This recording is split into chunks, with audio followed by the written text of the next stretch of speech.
ಯುದ್ಧ ಮುಂದುವರಿದರೆ ಇರಾನ್ ತನ್ನ ಸ್ವಧರ್ಮೀಯರ ಈ ರಾಷ್ಟ್ರಗಳನ್ನು ಕೂಡ ಬಿಡುವುದಿಲ್ಲ. ಒಮ್ಮೆ ಇದು ಆದರೆ ಮೂರನೇ ಮಹಾಯುದ್ಧ ಖಚಿತ. ಇಡೀ ವಿಶ್ವವೇ ಆರ್ಥಿಕವಾಗಿ ಪತನಗೊಳ್ಳುತ್ತದೆ. ಇದರ ಮಾತ್ರ ಯಾರೂ ತಡೆಯಲಿಕ್ಕೆ ಸಾಧ್ಯ. ಬಹುಶಃ ಇಡೀ ಪ್ರಪಂಚದಲ್ಲಿ ಟ್ರಂಪ್ ಅನ್ನ ಎದುರಾಕೊಂಡು ಟ್ರಂಪ್ಗೆ ಬುದ್ಧಿ ಕಲಿಸಿದ ನಾಯಕ ಇದ್ರೆ ಅದು ಭಾರತದ ಪ್ರಧಾನಿ ಮತ್ತು ಭಾರತ ಮಾತ್ರ. ಆ ಮೂಲಕ ಖಮೇನಿಯನ್ನ ಹೊಡೆದು ಉಳಿಸಿದಂತ ಕಥೆ ಇದು.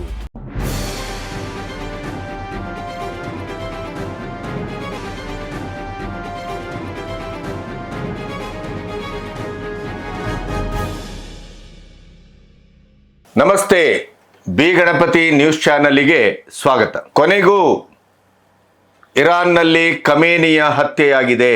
ಈ ಹತ್ಯೆಗೆ ಸ್ವತಃ ಇರಾನಿಕರು ಎರಡು ರೀತಿಯಲ್ಲಿ ಪ್ರತಿಕ್ರಿಯಿಸಿದ್ದಾರೆ. ಒಂದು ಅಗಾಧವಾದಂತ ಶೋಕ.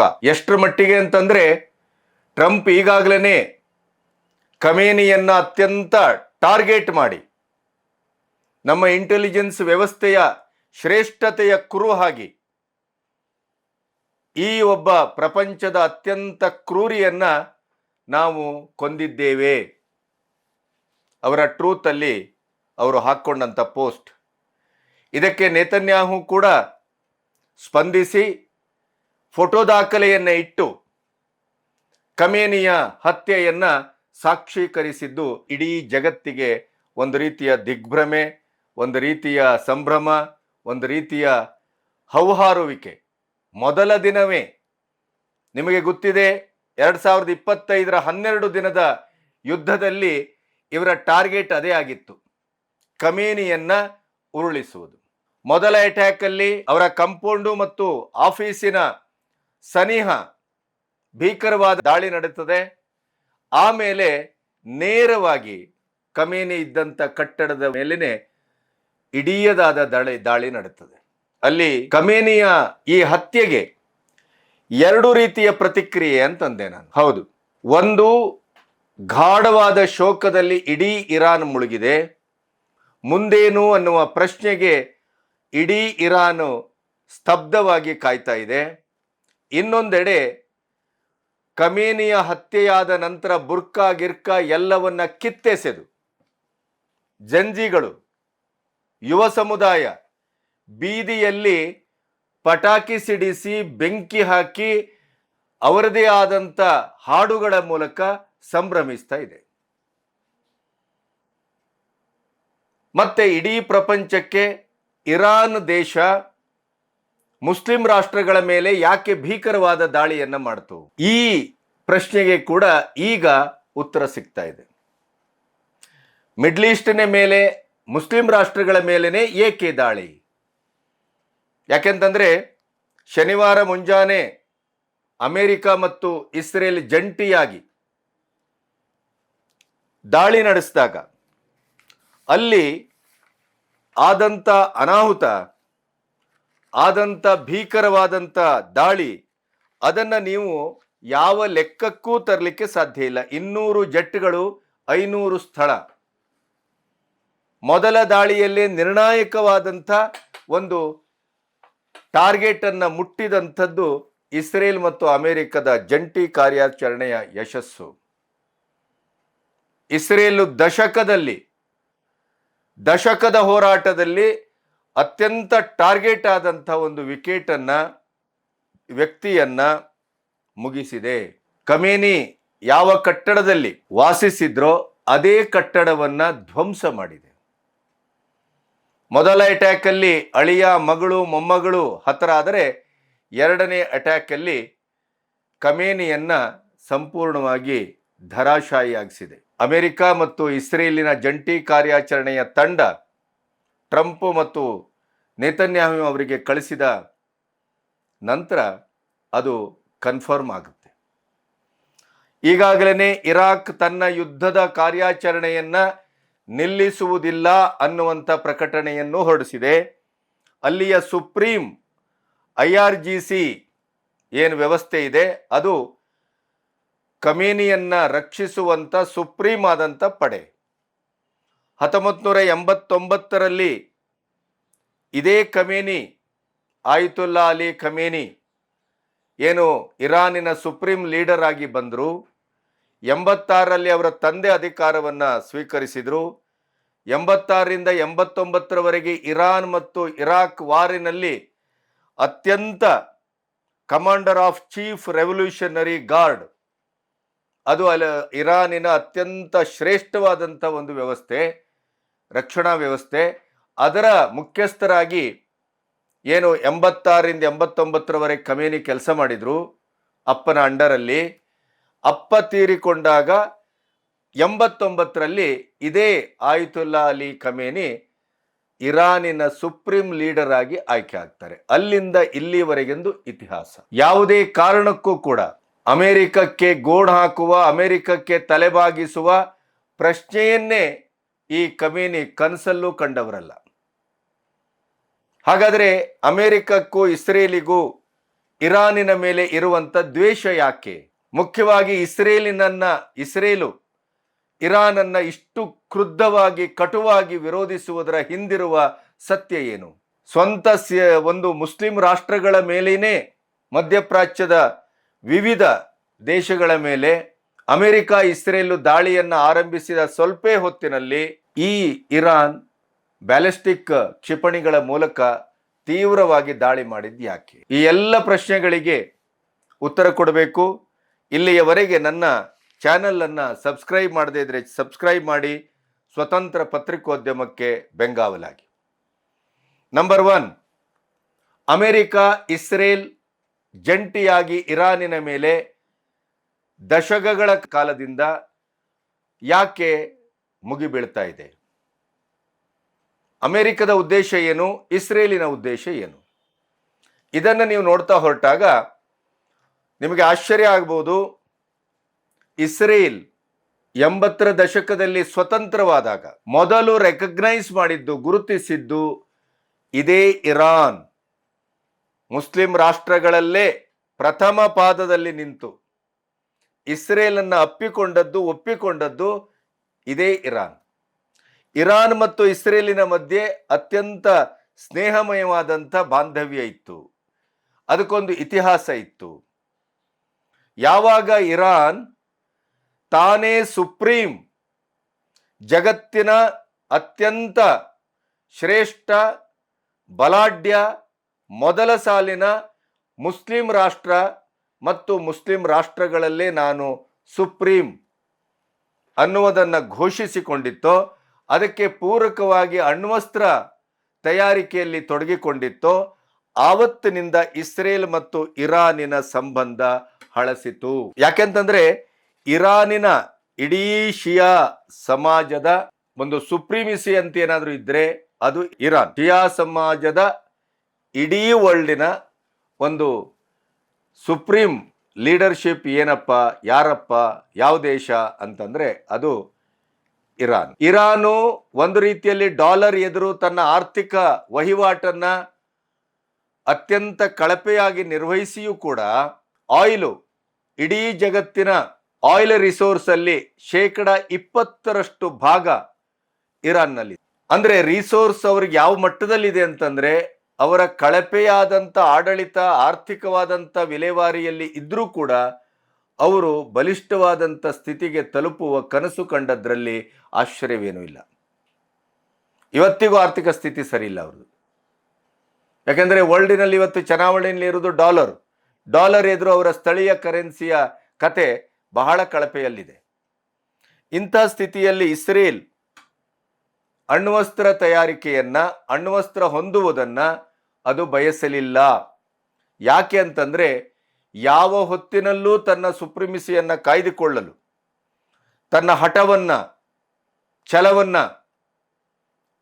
ಇರಾಕ್ ವಾರನ್ನೇ ನೀವು ಗಮನಿಸಿದ್ದೀರಿ. ದಶಕಗಳ ಕಾಲ ಅದು ತನ್ನ ದೇಶದ ಜನ, ಅವರ ಬದುಕು ಎಲ್ಲವನ್ನ ಬೆನ್ನಿಗೆ ಕಟ್ಟಿಕೊಂಡು ಹೋರಾಡಿತು. ಯುದ್ಧ ಹೊಸತಲ್ಲ ಅವರಿಗೆ, ಯುದ್ಧ ನಿತ್ಯ ಮಂತ್ರ ಅವರಿಗೆ. ಆದ್ರಿಂದ ಇಂಥವರ ಕೈಯಲ್ಲಿ ಅಣ್ವಸ್ತ್ರ ಸಿಕ್ಕಿದ್ರೆ ಅವರು ಮೊದಲು ಅದನ್ನ ಪ್ರಯೋಗಿಸುವುದು ಇಸ್ರೇಲ್ ಮೇಲೇನೆ. ಯಾಕೆಂದ್ರೆ ಇಸ್ರೇಲ್ ಲಾಗಾಯತಿನ ಆಜನ್ಮ ಅಮೆರಿಕದ ಗೆಳೆತನ. ಅಮೆರಿಕ ಮತ್ತು ಇಸ್ರೇಲಿನ ಗೆಳೆತನಕ್ಕೆ 2ನೇ ಮಹಾಯುದ್ಧದ ಒಂದು ನೆಲೆ ಸಾಕ್ಷಿಯಾಗಿ ನಿಂತಿದೆ. ಮೊದಲ ಅಣ್ವಸ್ತ್ರವನ್ನ ಹಿರೋಶಿಮಾ ನಾಗಸಾಕಿಯ ಮೇಲೆ ಹಾಕಿದ ಆ ಕ್ಷಣದ ಇಡೀ ಘಟನೆಯ ಹಿಂದೆ ಇಸ್ರೇಲ್ ಅಮೆರಿಕಕ್ಕೆ ಅನನ್ಯವಾದಂಥ ಒಂದು ಕೊಡುಗೆಯನ್ನ ತ್ಯಾಗವನ್ನ ಮಾಡಿದೆ. ಹಾಗಾಗಿ ಅಮೆರಿಕ ಅವತ್ತೇ ಘೋಷಿಸಿದೆ, ಇಸ್ರೇಲ್ ನಮ್ಮ ಆಜನ್ಮ ಮಿತ್ರತ್ವ, ಇಸ್ರೇಲ್ ಅನ್ನ ಬಿಟ್ಟುಕೊಡುವ ಪ್ರಶ್ನೆಯೇ ಇಲ್ಲ. ಇಸ್ರೇಲ್ ಅಮೆರಿಕಕ್ಕೆ ವಾಲಿದ್ದು, ಅಮೆರಿಕದ ಕೈಗೊಂಬೆಯಾದದ್ದು, ಅಮೆರಿಕ ಇಸ್ರೇಲಿನ ಸಂಬಂಧ ಗಟ್ಟಿಯಾದದ್ದು, ಪರ್ಯಾಯವಾಗಿ ಇರಾನ್ನಿಂದ ದೂರವಾಗಲಿಕ್ಕೆ ಕಾರಣ ಆ ನಂತರ ಸ್ಪಷ್ಟ ದ್ವೇಷ ಬರಲಿಕ್ಕೆ ಕಾರಣವೇ ಈ ಅಣ್ವಸ್ತ್ರ. ಇನ್ನು ಅಮೆರಿಕಕ್ಕೆ ಯಾವುದು ಆಸಕ್ತಿ? ಇಸ್ರೇಲಿಗೆ ಯಾವ ಕಾರಣಕ್ಕೂ ಇರಾನಿನ ತೈಲ ನಿಕ್ಷೇಪದ ಬಗ್ಗಾಗಲಿ ವ್ಯವಹಾರದ ಬಗ್ಗೆ ಆಗಲಿ ಅದನ್ನು ಪಡ್ಕೊಂಡು ನಾನು ಶ್ರೀಮಂತಿಕೆಯ ಒಂದು ಹಂತಕ್ಕೆ ತಲುಪಬೇಕು ಅನ್ನುವುದಾಗಲಿ ಅವರಿಗೆ ಯಾವುದೇ ಆ ಥರದ ದುರುದ್ದೇಶಗಳಿಲ್ಲ. ಇಸ್ರೇಲಿಗೆ ಒಂದೇ, ಇರಾನಿನ ಕೈಯಲ್ಲಿ ಅಣ್ವಸ್ತ್ರ ಸಿಕ್ಕಿದ್ರೆ ನಮ್ಮ ನಾಶ ಖಂಡಿತ. ಯಾಕೆ? ಹಮಾಸಿಗೆ ಇರಾನು ಬಹಳ ಸ್ಪಷ್ಟವಾದ ನೆರವು ನೀಡುವ ದೇಶ. ಇಸ್ರೇಲ್ ಮತ್ತು ಇರಾನಿನ ದ್ವೇಷಕ್ಕೆ, ಸಂಬಂಧ ಕೆಡುವುದಕ್ಕೆ ಗಾಜಾ ಪಟ್ಟಿಯು ಕಾರಣ, ಪ್ಯಾಲೆಸ್ತೀನ್ ಕಾರಣ, ಹಮಾಸ್ ಕಾರಣ. ಹಮಾಸಿಗೆ ಯಾರು ಪ್ರಬಲ ನಾಯಕತ್ವ ಮತ್ತು ರಿಸೋರ್ಸ್ ಪರ್ಸನ್ ಯಾರು? ಇರಾನ್. ಹಾಗಾಗಿ ಇಸ್ರೇಲಿಗೆ ಇರಾನು ಆಜನ್ಮ ಶತ್ರು. ಈ ಅಮೆರಿಕದ ವೆಸ್ಟೆಡ್ ಇಂಟ್ರೆಸ್ಟ್ ಏನು? ಅಮೆರಿಕ ನಿಮಗೆ ಗೊತ್ತಿದೆ, 30 ಕೋಟಿ ಜನಸಂಖ್ಯೆ, ಅತ್ಯಂತ ರಿಚೆಸ್ಟ್ ಇನ್ ದ ವರ್ಲ್ಡಿನ ಬಹುಭಾಗದ GDP ಅವರ ಕೈಯಲ್ಲಿದೆ. ಚೈನಾ ಮತ್ತು ರಷ್ಯಾ ಬಲಾಢ್ಯ ದೇಶವಾದರೂ ಕೂಡ ಇವತ್ತಿಗೂ ಮಿಲಿಟರಿಯ ಮೂಲಕ, ಶಕ್ತಿಯ ಪ್ರದರ್ಶನದ ಮೂಲಕ ಪ್ರಪಂಚವನ್ನ ಎಲ್ಲಿಯೂ ಹೇಗೂ ಯಾವ ಕಾಲಕ್ಕೂ ಮುಟ್ಟಿ ಅವರನ್ನು ತಟ್ಟಿ ಮುಗಿಸಬಲ್ಲೆ ಅನ್ನುವಂಥ ದುರಂಕಾರದ ಮತ್ತು ಅಷ್ಟೇ ಪ್ರಾಬಲ್ಯದ ರಾಷ್ಟ್ರ ಏನಾರು ಇದ್ರೆ ಅದು ಅಮೆರಿಕ. ವೆನೆಜುವೆಲಾದ ಅಧ್ಯಕ್ಷನನ್ನ ಹೋಗಿ ಎತ್ತಾಕೊಂಡು ಬಂದಿಲ್ವ ಇವರು? ಅಲ್ಲಿ ಕಾರಣ ಏನು? ತೈಲ ನಿಕ್ಷೇಪ, ದುರಾಸೆ. ತಾವು ಈಗಿರುವ ಸ್ಥಿತಿಯನ್ನ ಕಾಪಾಡಿಕೊಂಡು ಇಡೀ ವಿಶ್ವದ ಶಾಂತಿಯನ್ನ ಕಾಪಾಡಬೇಕು ಅನ್ನುವಂಥ ಯಾವ ಉದ್ದೇಶವೂ ಅಮೆರಿಕಕ್ಕಿಲ್ಲ. ನಾನು ಅಲ್ಲಿ ಯುದ್ಧ ನಿಲ್ಲಿಸಿದೆ, ಇಲ್ಲಿ ಯುದ್ಧ ನಿಲ್ಲಿಸಿದೆ, ಅಲ್ಲಿ ಶಾಂತಿ ಕಾಪಾಡಿದೆ ಅಂತ ಬೊಗಳ್ತಾ ಇರುವಂಥ ಈ ಅಮೆರಿಕಕ್ಕೆ ಶಾಂತಿಯ ಪರಿಕಲ್ಪನೆ ಕೂಡ ಇಲ್ಲ ಅಂತ. ಅದು ಎಲ್ಲೆಲ್ಲಿ ತನಗೆ ಬೇಕಾದ ಸಿಗತ್ತೋ ಅಲ್ಲಿ ದಾಳಿ ಮಾಡ್ತದೆ. ಆ ದಾಳಿಯನ್ನ ಅಥವಾ ಇವರ ಹುಂಕರಿಕೆಯನ್ನ, ಇವರ ಬೆದರಿಸುವಿಕೆಯನ್ನ, ದಬ್ಬಾಳಿಕೆಯನ್ನ ಒಪ್ಪಿಕೊಂಡು ಶರಣಾದರೋ ಇವರ ಕೈಗೊಂಬೆ ಸರ್ಕಾರ ಅಲ್ಲಿರುತ್ತೆ, ಇವ್ರಿಗೆ ಬೇಕಾದಷ್ಟು ಬಾಚಿಕೊಳ್ತಾರೆ. ಬಾಂಗ್ಲಕ್ಕೆ ಮಾಡಿದ್ದೇನು?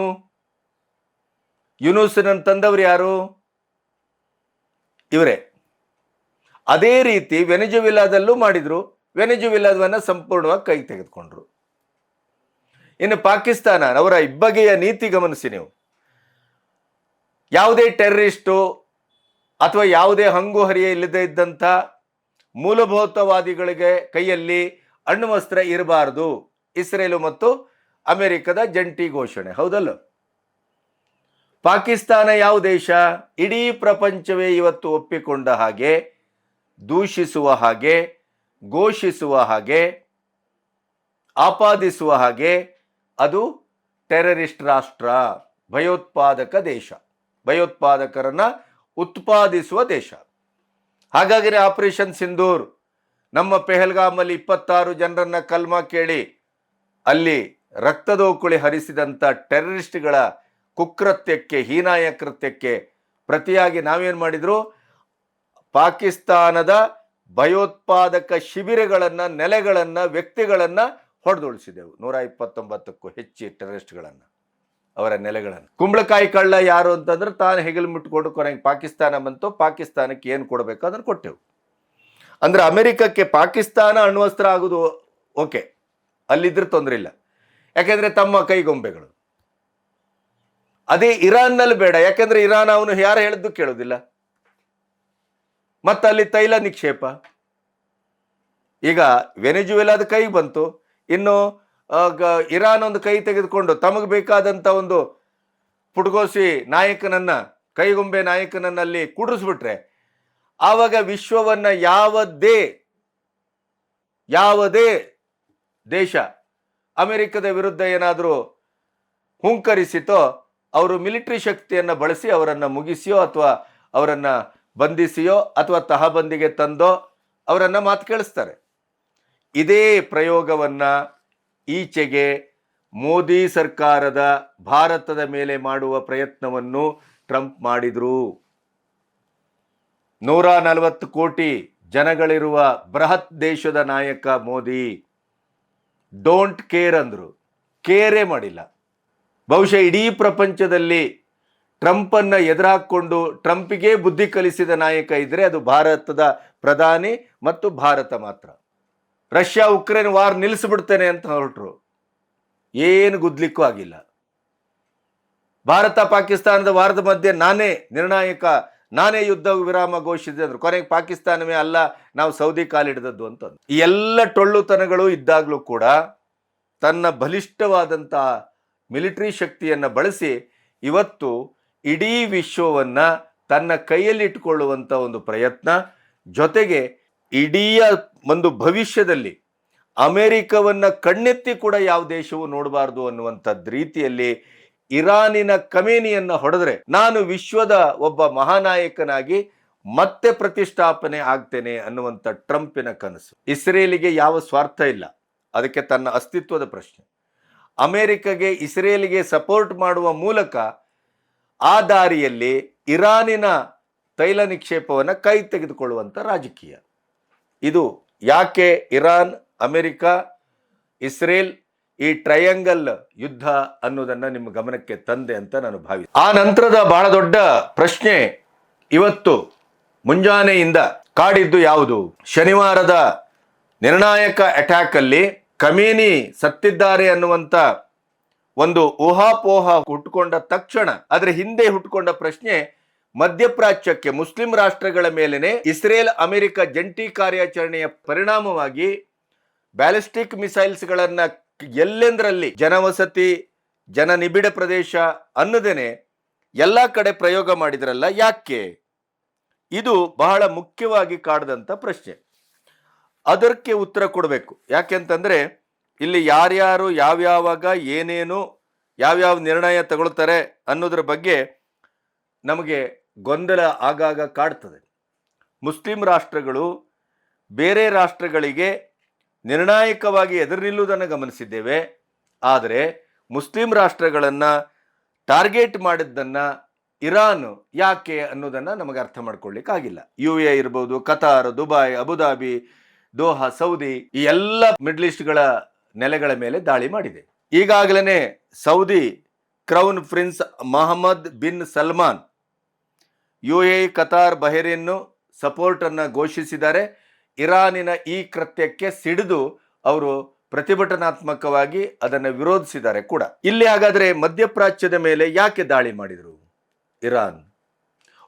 ನಂಬರ್ 1, ಪಾಕಿಸ್ತಾನದ ಏರ್ ಸ್ಟ್ರಿಪ್ಪಿಂದಲೂ ಕೂಡ ಈ ದಾಳಿ ನಡೆದಿರಬಹುದು ಅನ್ನೋದನ್ನು ನಮ್ಮ ಒಂದು ಯುದ್ಧ ಅಥವಾ ನಮ್ಮ ರಕ್ಷಣಾತ್ಮಕ ಒಂದು ವ್ಯವಸ್ಥೆಯ, ನಮ್ಮ ಸೈನ್ಯದ ಮುಖ್ಯ ನೆಲೆಗಳಿಂದ ಕೆಲವು ಸುದ್ದಿಗಳು ಬರ್ತಾ ಇದೆ. ಅಮೆರಿಕ ಇಸ್ರೇಲಿಗೆ ಸಪೋರ್ಟ್ ಮಾಡಿ ಅಥವಾ ಈ ಭಾಗದಲ್ಲಿ ಈ ಏಷ್ಯನ್ ಸ್ಪೆಸಿಫಿಕ್ ನ ಈ ರೇಂಜ್ ಅಲ್ಲಿ ಯುದ್ಧ ಮಾಡಬೇಕು ಅಂತಾದ್ರೆ ಅವರಿಗೆ ಪಾಕಿಸ್ತಾನವೂ ಸೇರಿ ಉಳಿದ ಮಧ್ಯಪ್ರಾಚ್ಯದ ಎಲ್ಲಾ ನೆಲೆಗಳನ್ನು ಅವುಚಿಕೊಳ್ಳಬೇಕಾದಂತ ಅನಿವಾರ್ಯತೆ ಇದೆ. ಈಗ ನಾನು ಏನ್ ಹೇಳಿದೆ, ಈ ಮಧ್ಯಪ್ರಾಚ್ಯದ ಎಲ್ಲಾ ದೇಶಗಳಲ್ಲಿ ಅವರ ನೇವಿ ಮತ್ತು ಏರ್ ಫೋರ್ಸ್ ನೆಲೆಗಳಿದೆ, ಅದನ್ನ ಟಾರ್ಗೆಟ್ ಮಾಡಿದೆ ಇರಾನ್.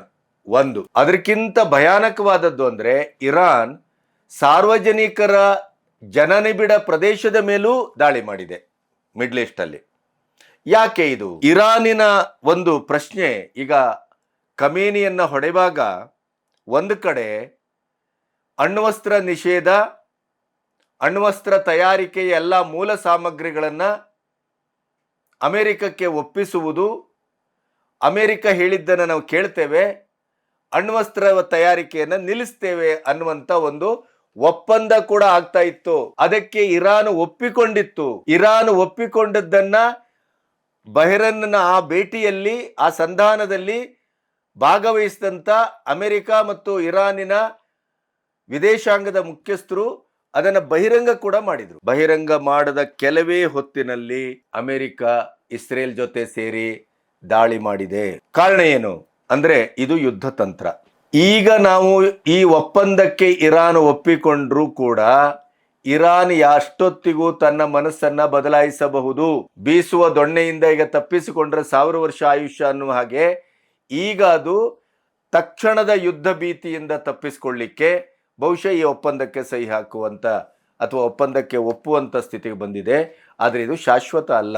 ಖಮೇನಿಯನ್ನ ಮುಗಿಸಿದರೆ ಇದಕ್ಕೆ ಪೂರ್ಣ ವಿರಾಮ ಅಂತ ಇಸ್ರೇಲು ಅಮೆರಿಕ ಯೋಚನೆ ಮಾಡಿ ಒಂದು ಕಡೆ ಒಪ್ಪಂದದ ನಾಟಕ, ಇನ್ನೊಂದು ಕಡೆ ಶನಿವಾರ ಮುಂಜಾನೆ 200 ಜೆಟ್ಗಳ ಮೂಲಕ 500 ಕಡೆ ನೇರ ದಾಳಿ.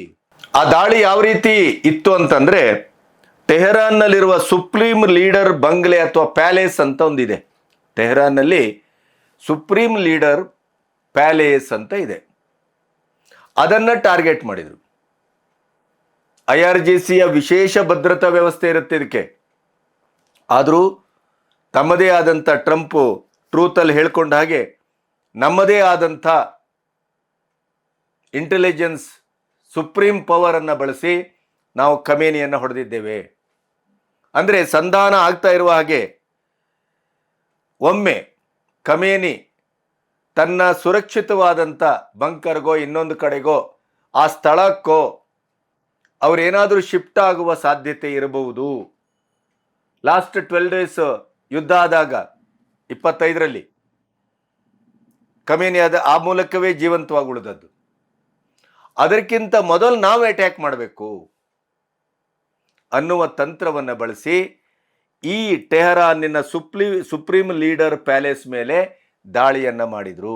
ಆ ಮೂಲಕ ಖಮೇನಿಯನ್ನ ಹೊಡೆದು. ಅಂದ್ರೆ ಅಮೆರಿಕದ ಈ ದ್ವಿಮುಖ ನೀತಿ ಇದೆಯಲ್ಲ, ಯುದ್ಧ ಅಂತ ಬಂದಾಗ ಅವರು ಯಾವ ದಾರಿಯಲ್ಲೂ ಬರ್ತಾರೆ ಅಂತ. ಇಲ್ಲದೇ ಇದ್ರೆ IRGC ಅಂತ ಒಂದು ಸುಪ್ರೀಂ ವ್ಯವಸ್ಥೆಯ ಮಧ್ಯೆ ಸುರಕ್ಷಿತವಾಗಿದ್ದಂಥ ಖಮೇನಿಯನ್ನ ಹೊಡೆಯುವುದು ಅಷ್ಟು ಸುಲಭದ ಮಾತಲ್ಲ. ಒಂದು ಕಡೆ ರಿಲ್ಯಾಕ್ಸ್ ಮಾಡಿದ್ದು ಈ ಸಂಧಾನದ ಸೂತ್ರದ ಮೂಲಕ, ಅದೇ ಹೊತ್ತಿನಲ್ಲಿ ಅವರ ಮೇಲೆ ದಾಳಿಯನ್ನು ಮಾಡಿದ್ದು. ಆ ಮೂಲಕ ಖಮೇನಿಯನ್ನ ಹೊಡೆದು ಉಳಿಸಿದಂತ ಕಥೆ ಇದು. ಈಗ ಇರಾನಿನ ಮೇಲೆ ತನ್ನದೇ ಆದಂತ ಪ್ರಭುತ್ವವನ್ನು ಸ್ಥಾಪಿಸುವ ಮೂಲಕ ಅಲ್ಲಿಯ ಆಯಿಲ್ ರಿಸೋರ್ಸ್ ಮೇಲೆ ಅಮೆರಿಕ ಕಣ್ಣಿಟ್ಟು ಯುದ್ಧಕ್ಕೆ ಬಂದಿದ್ದಿದ್ರೆ ಇಸ್ರೇಲು ತನ್ನ ಸುರಕ್ಷಿತತೆಯನ್ನ ಶಾಶ್ವತವಾಗಿ ಕಾದುಕೊಳ್ಳಿಕ್ಕೆ ಇರಾನಿನಲ್ಲಿ ಅಣ್ವಸ್ತ್ರ ಇರಕೂಡುದು ಅನ್ನುವಂಥ ಒಂದು ಬದ್ಧತೆಯಿಂದ ಯುದ್ಧ ಮಾಡಿದೆ. ಆದರೆ ಅಮೆರಿಕದ ಉದ್ದೇಶ ಏನು? ಇರಾನನ್ನ ಬಗ್ಗು ಬಡಿದು ತನ್ನ ಕೈಗುಂಬೆಯಾಗಿಸ್ಕೊಂಡು ಆ ಸಾಮ್ರಾಜ್ಯದಲ್ಲಿರುವಂಥ ಆಯಿಲ್ ರಿಸೋರ್ಸ್ ಅನ್ನ ಪಡ್ಕೊಳ್ಳುವ ಮೂಲಕ ಇಡೀ ವಿಶ್ವಕ್ಕೆ ಕಂಟಕಪ್ರಾಯವಾಗಿ ಬೆಳೆಯುವಂತ ದೂರದರ್ಶಿತ್ವ ನೆನಪಿಡಿ. ಇನ್ನು ಇರಾನ್ ಮುಂದೇನು? ಇರಾನ್ ಈಗಾಗಲೇ IRGC ಕಮಾಂಡರ್ ಆಗಿ ಮೊಹಮ್ಮದ್ ವಹೀದ್ ಅವರನ್ನ ನೇಮಿಸಿದೆ, ಇನ್ನಿಬ್ಬರು ನಾಯಕರನ್ನ ನೇಮಿಸಿದೆ.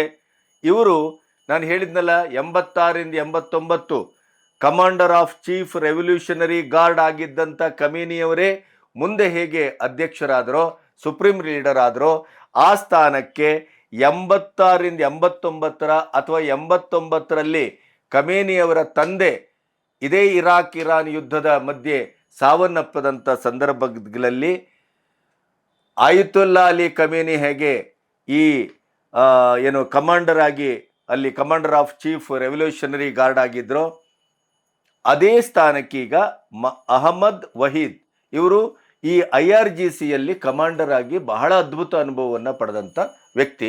ಅವರನ್ನ ಈಗ ಮುನ್ನೆಲೆಗೆ ತರಲಾಗಿದೆ. ಅಮೆರಿಕ ಈಗಾಗಲೇ ಎಚ್ಚರಿಕೆ ಕೊಟ್ಟಿದೆ, ನೀವು ಈಗ ಯುದ್ಧ ನಿಲ್ಲಿಸಿದರೆ ಓಕೆ. ಅವರು ಟ್ರೂತಲ್ಲಿ ಅದನ್ನು ಹೇಳ್ಕೊಂಡಿದ್ದಾರೆ, ಖಮೇನಿಯನ್ನ ಮುಗಿಸಿದ್ದೇವೆ, ಒಂದು ಯುಗವನ್ನು ಅಂತ್ಯ ಮಾಡಿದ್ದೇವೆ, ಅತ್ಯಂತ ಕರಾಳ ಯುಗ ಅದು. ಆದರೆ ಇನ್ನೇನಾದರೂ ಇರಾನ್ ಯುದ್ಧವನ್ನು ಮುಂದುವರಿಸಿದರೆ ಹಿಂದೆಂದೂ ಕಂಡಿರದ, ಹಿಂದೆಂದೂ ಕೇಳಿರದ ಒಂದು ಬಿಭತ್ಸವಾದಂಥ ಒಂದು ಘಟನೆಗೆ, ಯುದ್ಧಕ್ಕೆ ಇರಾನ್ ಸಾಕ್ಷಿಯಾಗಬೇಕಾಗತ್ತೆ. ಇರಾನನ್ನ ಇಡೀಯದಾಗಿ ಉಡಿಸಿ ಮಾಡ್ತೇವೆ ಅಂತೇಳಿ ಟ್ರಂಪ್ ಎಚ್ಚರಿಕೆಯನ್ನು ಕೊಟ್ಟಿದ್ದಾರೆ. ಆದರೆ ಖಮೇನಿಯವರ ಹತ್ಯೆಯಾಗಿದೆ.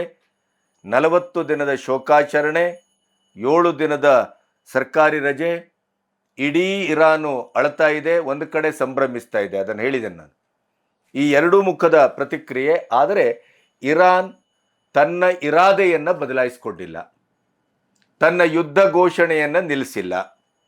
ಅಮೆರಿಕ ಇಸ್ರೇಲು ಪರಮೋಚ್ಚ ನಾಯಕ ಖಮೀನಿಯನ್ನ ಮುಗಿಸಿದ್ರೂ ಕೂಡ ಅದು ಶೋಕತಪ್ತವಾಗಿದೆ ಹೊರತು ಅದು ತನ್ನ ಯಾವುದೇ ರೀತಿಯಲ್ಲೂ ಯುದ್ಧ ಶಸ್ತ್ರಾಸ್ತ್ರಗಳನ್ನು ನೆಲಕ್ಕಿಟ್ಟಿಲ್ಲ.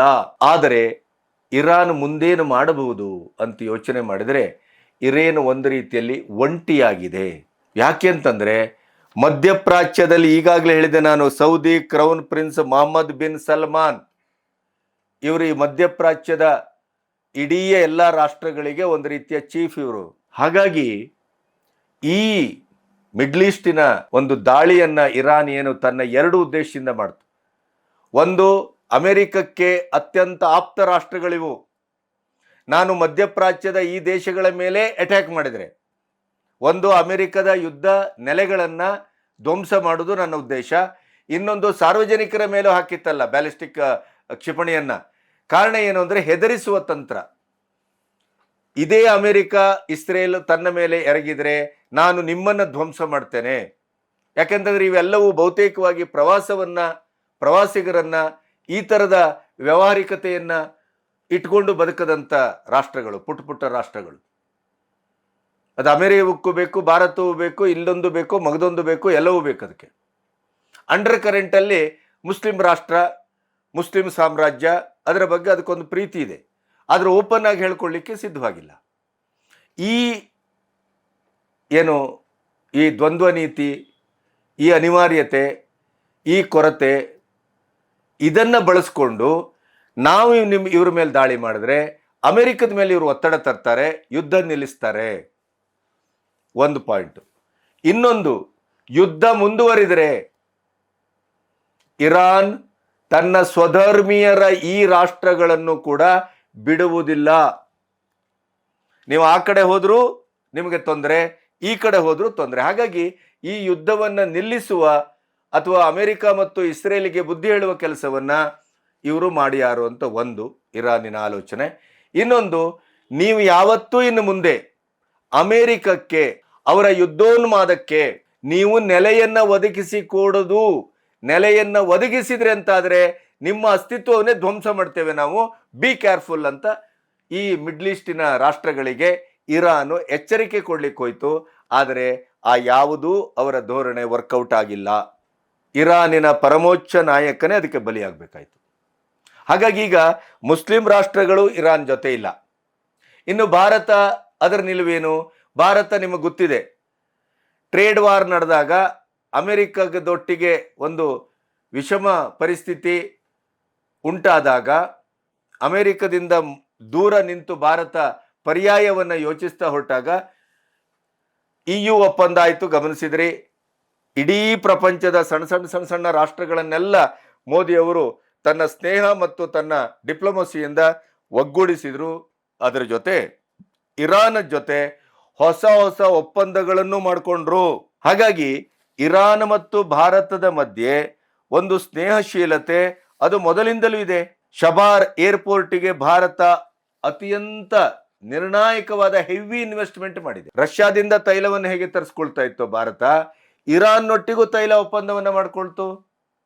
ಶಬಾರ್ ಏರ್ಪೋರ್ಟ್ ಅನ್ನ, ಯಾಕಂದ್ರೆ ಆ ಏರ್ಪೋರ್ಟ್ ಭಾರತದ ಭವಿಷ್ಯಕ್ಕೆ ಬಹಳ ಮುಖ್ಯ. ಮತ್ತೆ ಭಾರತಕ್ಕೆ ಇರಾನ್ ತನ್ನ ರಕ್ಷಣಾ ನೆಲೆಗಳಿಂದ ಹಿಡಿದು ತೈಲದ ವಹಿವಾಟಿನಿಂದ ಹಿಡಿದು ಎಲ್ಲದಕ್ಕೂ ಮೊದಲಿಂದನೂ ಸಹಕಾರ ಮಾಡ್ತಾ ಬಂದಿದೆ.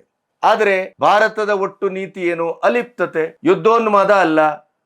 ಯುದ್ಧವನ್ನು ನಿಲ್ಲಿಸಿ ಯುದ್ಧ ಮಾಡುವ ಕಾಲದಲ್ಲಿ ನಾವು ನಿಂತಿಲ್ಲ ಅನ್ನೋದನ್ನ ಸ್ವತಃ ಉಕ್ರೇನಿಗೆ ಭೇಟಿ ಕೊಟ್ಟು, ಉಕ್ರೇನ್ನ ನೆಲದಲ್ಲಿ ನಿಂತು, ಅದಕ್ಕೂ ಮೊದಲು ರಷ್ಯಾಕ್ಕೆ ಭೇಟಿ ಕೊಟ್ಟು, ಪುಟಿನ್ ಅವರೊಟ್ಟಿಗೆ ಕೂತು ದ್ವಿಪಕ್ಷೀಯ ಮಾತುಕತೆಯಲ್ಲೇ ನೇರವಾಗಿ ಹೇಳಿದ ಭಾರತ ಇದು. ಭಾರತ ಯಾವತ್ತು ಯುದ್ಧವನ್ನ ಪುರಸ್ಕರಿಸುವುದಿಲ್ಲ, ಯುದ್ಧವನ್ನ ತಾನಾಗಿ ಮಾಡುವುದಿಲ್ಲ ಮತ್ತು ಯುದ್ಧೋನ್ಮಾದತೆಯನ್ನ ಯಾವತ್ತೂ ಅದು ಅಪೇಕ್ಷಿಸುವುದಿಲ್ಲ, ಪುರಸ್ಕರಿಸುವುದಿಲ್ಲ. ಹಾಗಾಗಿ ಈಗಲೂ ಅದೇ ನೀತಿ. ಈ ಯುದ್ಧ ಬೇಡ, ಡೈಲಾಗ್ ಕಂಟಿನ್ಯೂ ಮಾಡಿ, ಮಾತುಕತೆ ಮಾಡಿ, ಮಾತುಕತೆಯ ಮೂಲಕ ಬಗೆಹರಿಸಿಕೊಳ್ಳಿ. ಇದು ಭಾರತದ ಪರಮೋಚ್ಚ ನೀತಿ ಇದು. ಇನ್ನು ರಷ್ಯಾ ಮತ್ತು ಚೈನಾ ಇವತ್ತು ಖಮೇನಿಯವರನ್ನ ಹತ್ಯೆ ಮಾಡಿದ್ದನ್ನು ಉಗ್ರವಾಗಿ ಖಂಡಿಸಿದ್ದೇವೆ ಮತ್ತು ನಾವು ನಿಮ್ಮೊಟ್ಟಿಗೆ ನಿಲ್ತೇವೆ ಅಂತ ಹೇಳಿದ್ದಾರೆ. ಆದರೆ ಇದು ಎಷ್ಟು ಮಟ್ಟಿಗೆ ಆಗುತ್ತೋ ಗೊತ್ತಿಲ್ಲ. ಒಮ್ಮೆ ಇದು ಆದರೆ ಮೂರನೇ ಮಹಾಯುದ್ಧ ಖಚಿತ. ರಷ್ಯಾ ಮತ್ತು ಚೈನಾ ಏನಾದರೂ ಇರಾನಿನ ಬೆಂಗಾವಲಿಗೆ ಶಸ್ತ್ರಾಸ್ತ್ರಗಳ ಮೂಲಕ ಪ್ರವೇಶ ಮಾಡಿದರೆ 100ಕ್ಕೆ 100 ಮೂರನೇ ಮಹಾಯುದ್ಧ ಖಚಿತ. ಇಡೀ ವಿಶ್ವವೇ ಆರ್ಥಿಕವಾಗಿ ಪತನಗೊಳ್ಳುತ್ತದೆ. ಇದರ ಮಾತ್ರ ಯಾರೂ ತಡೆಯಲಿಕ್ಕೆ ಸಾಧ್ಯ. ಈ ಸಾಧ್ಯತೆಗಳು ಇದೆ. ಯಾಕೆಂತಂದ್ರೆ ಇರಾನ್ ಇವತ್ತಿಗೂ ಈ ಕ್ಷಣಕ್ಕೆ ನೀವು ಈ ವಿಡಿಯೋ ನೋಡ್ತಾ ಇರುವ ಹೊತ್ತಿಗೂ ಹುಂಕರಿಸ್ತಾ ಇದೆ ಹೊರತು ಅದು ತನ್ನ ಯುದ್ಧದ ಆ ಒಂದು ಶಕ್ತಿಯನ್ನು, ಸಾಮರ್ಥ್ಯವನ್ನು, ಯುದ್ಧಕ್ಕೆ ಮುನ್ನುಗ್ಗುವ ಉತ್ಸಾಹವನ್ನು ಕಡಿಮೆ ಮಾಡಿಕೊಂಡಿಲ್ಲ. ಬದಲಾಗಿ ಖಮೇನಿಯವರ ಶವದ ಮುಂದೆ ನಿಂತು ಅತ್ಯಂತ ಶ್ರೇಷ್ಠವಾದಂಥ ವಿದಾಯವನ್ನ ಖಮೇನಿಯವರಿಗೆ ಕೊಡಬೇಕು ಅಂತ ಅಲ್ಲಿಯ ಈಗಿನ ಟೆಂಪರರಿ ಸರ್ಕಾರ ನಿರ್ಧಾರ ಮಾಡಿ ಆಗಿದೆ. ಭಾವನಾತ್ಮಕವಾದಂತ ನೆಲೆಯಲ್ಲಿ ಇನ್ನಿಷ್ಟು ಆಕ್ರೋಶ ಮಡುಗಡ್ತಾ ಇದೆ. ಅಲ್ಲಿ ಖಮೇನಿಯ ಸಾವನ್ನ ಸಂಭ್ರಮಿಸಿದ ಒಂದು ವರ್ಗ ಇದ್ದಾಗಲೂ ಕೂಡ ಖಮೇನಿಯನ್ನ ಹತ್ಯೆ ಮಾಡಿದ್ದಕ್ಕೆ ಭಾವನಾತ್ಮಕವಾಗಿ ಇರಾನ್ ಒಂದಾಗಿದೆ. ಹಾಗಾಗಿ ಅದು ಯುದ್ಧವನ್ನ ಮುಂದುವರಿಸ್ತದೆ. ಆವಾಗ ಏನಾದರೂ ರಷ್ಯಾ ಮತ್ತು ಚೈನಾ ನಿಂತರೆ ಹಿಂದೆ ಗ್ಯಾರಂಟಿ ಮೂರನೇ ಮಹಾಯುದ್ಧ ಖಚಿತ. ಕೊನೆಯದಾಗಿ ಇನ್ನೊಂದು ಪ್ರಶ್ನೆಗೆ ಉತ್ತರವನ್ನ ಕೊಟ್ಟು ಈ ವಿಡಿಯೋವನ್ನ ಮುಗಿಸ್ತೇನೆ. ಹಲವಾರು ವಿಷಯಗಳಿರೋದ್ರಿಂದ ಸ್ವಲ್ಪ ದೀರ್ಘವಾಗಿದೆ, ನೀವು ಅದನ್ನು ನೋಡ್ತೀರಿ. ನಮ್ಮ ಒಂದು ಪತ್ರಿಕೋದ್ಯಮದ ಶೋಧಕ್ಕೆ ಮತ್ತು ಅದರ ಇಡೀಯದಾಗಿ ಪ್ರಸ್ತುತಪಡಿಸುವಂಥ ರೀತಿಗೆ ಬೆಂಗಾವಲಾಗ್ತೀರಿ ಅಂತ ಭಾವಿಸ್ತೇನೆ. ಒಂದು ಪ್ರಶ್ನೆ ಹುಟ್ಟುಕೊಂಡಿದೆ. ಈ ಅಮೆರಿಕ, ಇಸ್ರೇಲ್, ಇರಾನ್ ಯುದ್ಧೋನ್ಮಾದದ ಎಲ್ಲ ಸ್ಥಿತಿಗಳು ಅತ್ಯಂತ ಗಂಭೀರವಾಗಿರುವಂಥ ಸಂದರ್ಭದಲ್ಲಿ ಮೋದಿಯವರು ಇಸ್ರೇಲಿಗೆ 2 ದಿನದ ಭೇಟಿಯನ್ನ ಮಾಡಿದ್ರು. ಆ 2 ದಿನದ ಭೇಟಿ ಸಂದರ್ಭದಲ್ಲಿ ಒಂದು ಪ್ರಶ್ನೆ ಬಹಳ ಗಂಭೀರವಾಗಿ ಹುಟ್ಟುಕೊಂಡಿದೆ. ಏನು ಅಂತಂದ್ರೆ, ಮೋದಿಯವರು ಹೋಗಿ ಇಳಿದು ಬರುವಲ್ಲಿಯವರೆಗೆ ಯುದ್ಧ ಯಾಕೆ ಆಗಿಲ್ಲ? ಅಮೆರಿಕ ಮತ್ತು ಇಸ್ರೇಲ್ ಯುದ್ಧವನ್ನ ಯಾಕೆ ಮುಂದುವರಿಸಿಲ್ಲ, ಘೋಷಿಸಿಲ್ಲ?